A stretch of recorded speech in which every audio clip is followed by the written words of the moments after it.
नमस्ते दोस्तों, भाग्यश्री धर्म में फिर से आप सभी का बहुत बहुत स्वागत है। सरल गीता दर्शन की अपनी सीरीज में आज हम पहुंच चुके हैं अध्याय नंबर 2 के श्लोक नंबर 15 पर। इससे पहले हमने श्लोक नंबर 14 पढ़ा था। उसमें हमें पता लगा था कि श्री कृष्ण कहते हैं अर्जुन से कि हे कुंती पुत्र, ये जो सुख है, ये दुख है, ये आने जाने वाली चीजें हैं। ये जो सर्दी है, गर्मी है, इनका आना जाना लगा रहता है उसी तरह। इसीलिए हे भारत, तू इन सबको सहन कर। अपनी बात को आगे बढ़ाते हुए श्री कृष्ण अब श्लोक नंबर 15 में कहेंगे, व्यम ही न व्यथयन्त्येते पुरुषम पुरुषर्षभ समु दुःख सुखम धीरम सोमृतत्वाय कल्पते।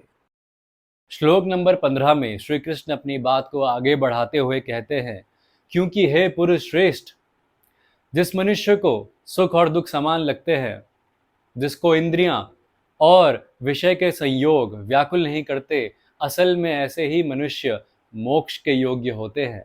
यहाँ पे श्री कृष्ण अर्जुन को कहते हैं पुरुष श्रेष्ठ।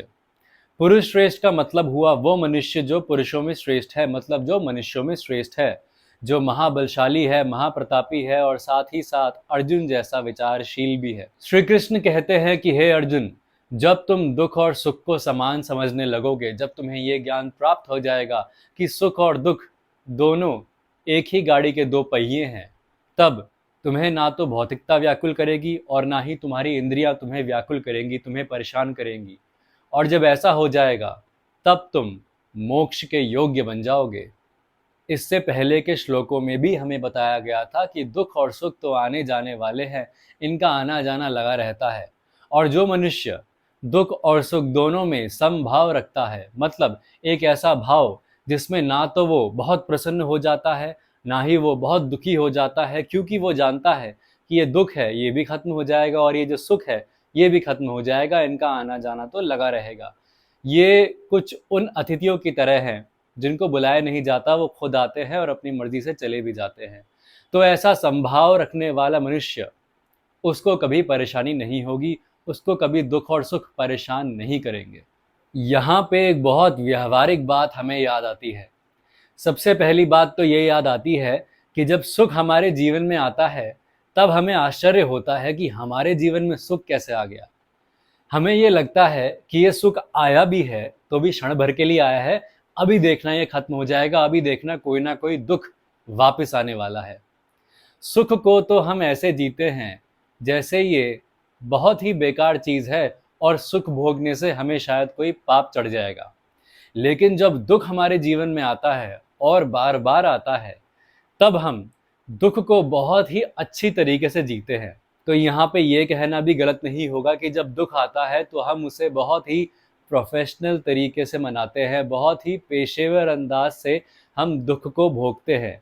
लेकिन सुख को भोगने से हम डर गए हैं, हम बहुत डरते हैं। ये चीज़ आपने अपने जीवन में ज़रूर ज़रूर अनुभव की होगी। तो देखिए, हजारों साल पहले कही गई श्री कृष्ण की बात आज भी हमारे समाज के लिए, हमारे लिए कितनी सटीकता से लागू होती है कि ये जो दुख है इसको बहुत ज़्यादा मत भोगो, ये चला जाएगा। इसके चले जाने के बाद भी इसे मत भोगते रहो, और जो ये सुख है इसको अच्छी तरह भोग लो, क्योंकि ये भी तो चला जाएगा, ये भी हमेशा के लिए नहीं रहेगा। मैंने तो कुछ लोगों को यहाँ तक देखा है कि दुख भोगने में ही वो आराम महसूस करने लगते हैं। जब तक उनके जीवन में दुख रहेगा उनको लगता है ये आम बात है, दुख रोज का हिस्सा है।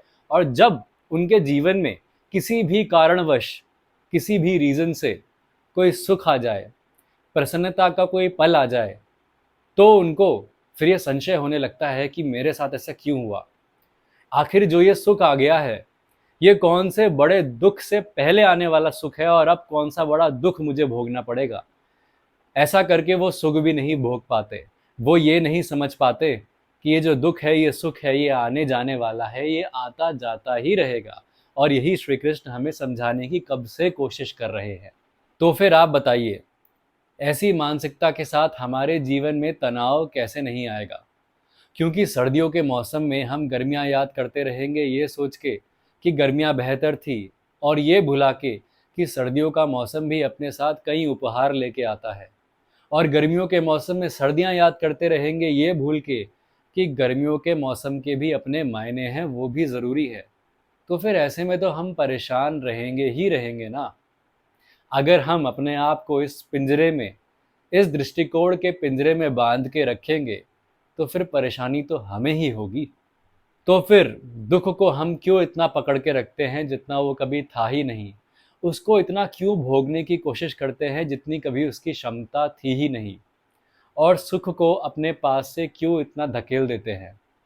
आपको याद होगा कि आज से 10 साल पहले जो दुख आपके लिए जीवन का सबसे बड़ी दुविधा थी, वो दुख आज आपके लिए शायद कुछ भी ना हो। और जो दुख आज आपको मालूम हो रहा है, आने वाले 15 सालों में वो दुख आपके लिए कुछ भी नहीं रहेगा। तो फिर जब इस दुख की इतनी क्षमता ही नहीं, तो फिर इसके दबाव में क्यों आना? और जो सुख है, उसको आने देना चाहिए, उसको भोगना चाहिए। दुख में भी अगर सुख आए, तो उससे प्रसन्नता लेना गलत नहीं है, क्योंकि ये दोनों ही आते जाते रहेंगे। ये दोनों ही एक सिक्के के दो पहलू हैं। ये हमेशा रहेंगे भी और हमेशा नहीं भी रहेंगे। मतलब दुख भी हमेशा रहेगा, सुख भी हमेशा रहेगा। दृष्टिकोण से बहुत चीज़ें लेकिन बदल जाएंगी। तो फिर क्यों ना हम कोशिश करें कि पानी में पड़ा वो पत्थर बन जाए, कि जब बाढ़ आ जाए तो भी हम गीले ना हो, और सूखा पड़ जाए तो भी हम मुरझा ना जाएं। इसीलिए श्री कृष्ण कहते हैं कि दुख और सुख, इनमें अपना मन इतना ज़्यादा मत लगाओ, इनसे ऊपर उठने की कोशिश करो। आखिरी बात जो आपसे साझा करनी है वो यह है कि श्री कृष्ण कहते हैं कि ऐसा ही मनुष्य योग्य होता है मोक्ष प्राप्त करने के। तो फिर मोक्ष क्या होता है? हमारे जीवन के 4 उद्देश्य बताए गए हैं: धर्म, अर्थ, काम और मोक्ष। मोक्ष का मतलब भगवान का मिल जाना, और वो तब होता है जब इंसान का मोह छूट जाता है, सुख और दुख से उसका मोह छूट जाता है। इसी का मतलब होता है मोक्ष का मिलना। तो फिर दोस्तों, इस श्लोक से हमने बहुत कुछ सीखा, बहुत कुछ जाना, और इन चीज़ों को अपने जीवन पर लागू करते हुए हम ये वीडियो ख़त्म करते हैं। हमें आशा है कि आपको ये वीडियो पसंद आई होगी, कुछ नया जानने को मिला होगा, और कोई नई व्यवहारिक बात आपको पता चली होगी। अगर आपको ये चीज़ पता लगी, अगर आपको कुछ अच्छा लगा हमारी वीडियो में, तो फिर इस वीडियो को लाइक कीजिए, सब्सक्राइब कीजिए चैनल को, और अपने दोस्तों के साथ ये वीडियो शेयर कीजिए। और हमेशा ध्यान रखिएगा कि भगवद गीता को अपने जीवन में बदलाव लाने दीजिए। धन्यवाद।